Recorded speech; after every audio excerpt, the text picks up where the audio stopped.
আমরা এখন কুয়াকাটার গঙ্গামতি বিচে। এই যে আমাদের দুটো মোটরসাইকেল ভাড়া করেছি রাইড। এই নদীটায় এটাই লেকটা পার হতে হবে, দিয়ে ওপাশে কোনো একটা দ্বীপ।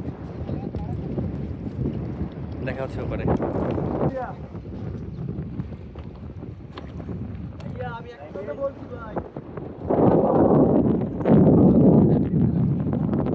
তুমি ফোনটা পানিতে রেখে পকেটে রাখো, ইতিমধ্যে দুইবার পানিতে ফোন ফেলছো। দুইবার দাদা, দুইবার, একবার না।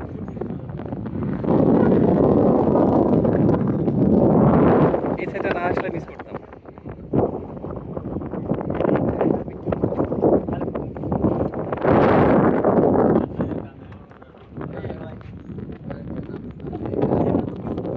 জোয়ারের সময় এইখানে কত পানি আসে?